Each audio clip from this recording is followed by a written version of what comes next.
Албена от Йордан Йовков. На пътя между кръчмата и хорозовата мелница беше се спряла една каруца, готова за път.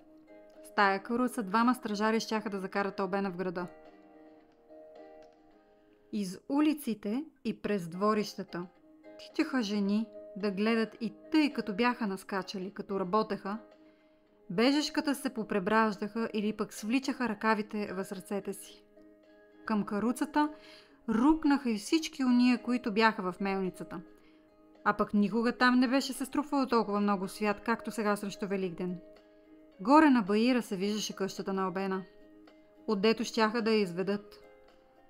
Страшното убийство, което беше станало в нея, като че с нещо беше я белязало и отвън, и докато другите къщи бяха измазани и светаха от чистота, с бели стени, сини первази, къщата на Албена беше напусната, зацапана и разкъртена, като че ударена от гръм. Двамата стражари бяха там, единият до вратата, другият до прозореца, а вътре беше Албена.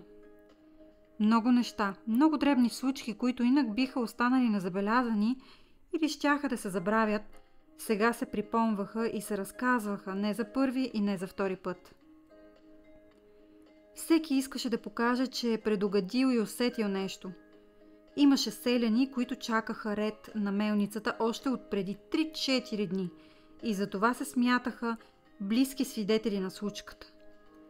Някои от тях с най-големи подробности разказваха де и как бяха седели един ден. Как най-напред приказвали за щъркелите, че били дошли рано, как после погледнали нивите и заприказвали коя друга година са били също тъй зелени, тъй гъсти и братясали. Та е ставало нужда да пущат добитъка, за да ги потъпча. Чак след това, разказваха те, като гледали насреща как жените се трепят, да мажат и да чистят за Великден, видели Албена да ходи из двора. И отдалеч, по вървежа и по правата й снага се познавало колко Албена е хубава. Но нито тоя ден, нито на другия Албена беше слизала на чешмата при кръчмата или пък на мелницата, дето работеше мъж и куцар. Ако убитият не беше тоя куцар, надали някой щеше да го помене. Той беше неугледен, тромав и прост човек, който само работеше и мълчеше. Неуморим като машина, цяло посипан с паспал, той мъкнеше тежките чували и макар всеки ден и всеки час да беше там, срещаха го и го отминаваха, като че не беше жив човек, а вещ. Отначало говореха за него, но колкото да се почудя как е могло такова плашило като него да вземе такава хубава жена като Албена. Хубавата ябълка свинете я ядат, казваха, но после преставаха да говорят и това и повече не се занимаваха с него. Куцара бяха го забравили в село. Сега някои си спомняха, че през последните дни той мълчалив и търпелив човек неочаквано беше станал нещо налютен и ядосан. За него един господар само имаше. Няго, майстора на камъните на мелницата. Него той слушаше, не му се подчиняваше като роб.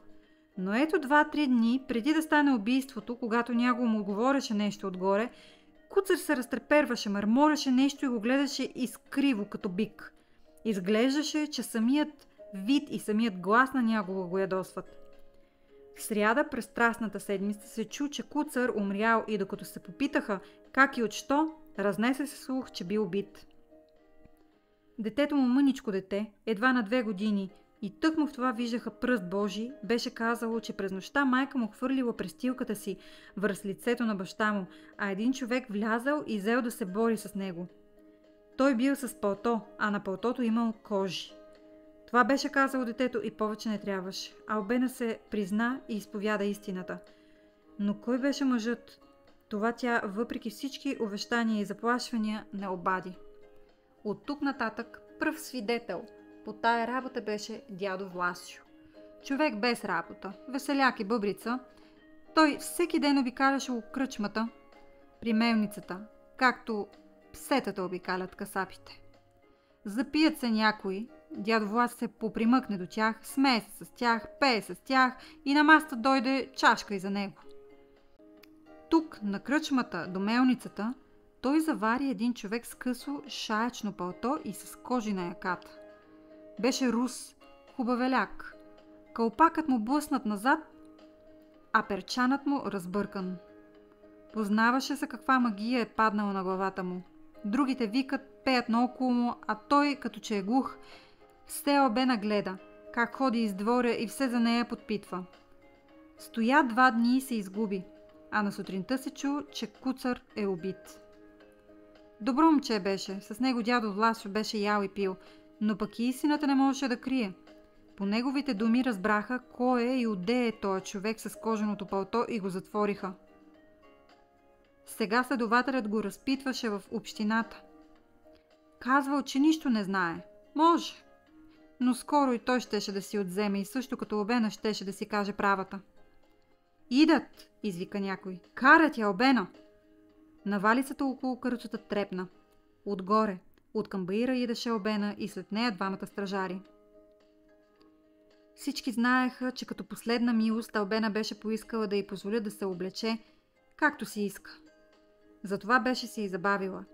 Ето, че идеше пременена, както рядко бяха я и виждали. И защо се е нагиздила, рече някоя. На сватба ли отива или на бесило? И на въжето иска да е хубава. Пустата и хубост, тя я изяде.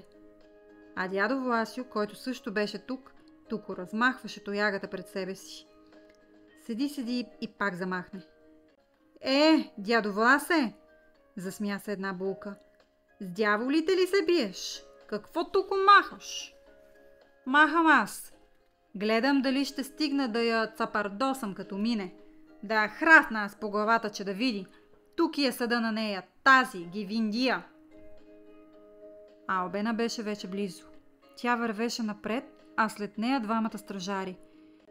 Нямаше човек, който да не познаваше Албена, но като я видяха, пак отблизо всички затаиха дъх.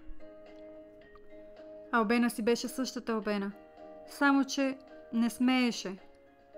Очите й не играеха, както по-рано, а наведени под тънките вежди гледаха надолу.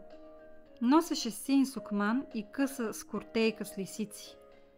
Ръцете си държеше смирено отпред, като че отиваше на черква. Но когато тя се намери между 2 стени от хора и дигна очи, тоя поглед, който познаваше всеки мъж и който сега беше още по-хубав, защото беше натегнал от мъка, и тия тънки вежди, и това бяло лице, от нея сякаш полъхна магия, която окручаваше и обвързваше. Грешна беше тая жена, но беше хубава. Жените, които се канеха да я хулят, тъй си и мълчаха, а патерицата на дяда Власия не се й помръдна. И в тая тишина, в тия няколко мига стана чудо. Обърнаха се и най-коравите сърца, жалост и доброта светна в очите на мъже и на жени. Мария Албено, Мари дъще, проплака женски глас. Какво направи Албено? Ах, Албено, Албено! Албена не спира. Лелю Димке, вика тя, прощавай. После като се обърна на другата страна, Люцо, Тодорке, Савке, прощавайте. С Богом ви на всички. Мнозина вече плачеха, а Албена вървеше все тъй спокойна, скръбна, все тъй хубава. Прощавайте, извика тя на всички. Млада съм, сгреших, прощавайте. Захълцаха хора и се стълпиха към нея. Жените наваляха най-много към нея, а стражарите ги връщаха. Тогава нейде отзад, гневен и разтреперан, се чу гласът на дяда Власия. Момчета, дръжте, не я давайте! Какво е селото без Албена? Албена стигна до каруцата, качи се и, както беше права, извика още веднъж. Сгреших, прощавайте. После седна и замълча. Тогава доведоха детето й, същото, което я беше издало. И като видяха как тя го прегърна и целуна, не остана вече човек, който да не усети сълзи на очите си. Изведнъж мелницата спря. Моторът, който непрекъснато деня и нощ беше тупал горе в железния комин като сърце, изведнъж спря и замлъкна. Помислиха, че нещо се е повредило. Но ето и широките врати на мелницата се показа Нягол, майсторът на камъните. Промъкваше се измежду колята и конете и идеше насам. Може да е спрял мелницата, за да погледа и той, казаха си някои. Но Нягол си отвори път, дойде до каруцата и като си облече палтото, късо шаечно палто с кожена яка, скочи на каруцата и седна до Абена. Ахнаха от всякъде. Ако Нягол се шегуваше, щеше да се смее, а той беше побелял като платно. Долу! Викна му стражарят и го хвана за рамото. Слизай! Няма да сляза, продума Нягол. Аз убих куцара. Какво? Какво каза? Завика Маринчо Коя, който беше кметски наместник. И таз хубава, може ли? Старшият махна с ръка. Право ли казва? Попита той Албена. Албена кимна с глава и заплака. Около каруцата се натискаше плътна маса от хора и сякаш сега се отвориха очите на всички и видяха, че и Нягол беше рус и хубавеляк, че калпакът му е бутнат назад, а перчанът му разбъркан. И носеше и той късошаечно палто с кожена яка. Всичко стана ясно като ден. Завикаха, загълчаха всички. Когато очудването попремина, жалостта към Албена изчезна в един миг. Жените пак я застреляха с очи, пълни с омраза. Нейде назад се издигна патерицата на дяда Влася. Кучката, викаше той, развали още една къща. Връз лицата на мъжете падна облак и макар че за Албена не казваха още нищо, като че не можеха да търпят и Нягола да седи до нея. Но всичко дойде тъй бързо и тъй неочаквано, че никой не знаеше още какво да мисли и какво да приказва. Объркан беше и Маринчо Коя, кметският наместник. Не може да бъде, викаше той и гледаше като треснат. Как тъй, Нягол? Всички го знаем, честен челяк е. Не може. Слезни, Няголе. Карай, извика старшият, който се беше качил на каруцата. Но Чокоя хвана конете за юздите. Господин старши, моля почакайте, как може? Човека има жена, деца. Демире, викна той на кехаята. Я отърчи да повикаш Няголица, по-скоро. Карай, повтори старшият. Накъде? В града ли? Не, в общината, при следователя. И каруцата бързо потегли. Една жена дотича от към мелницата слаба, преди време остаряла, повехнала. Беше Няголица. Отначало тя слушаше, без да разбира той, което й разправяха. След това се втурна след каруцата, но се спря. Тръшна се на земята и като закри очите си с ръце, заплака.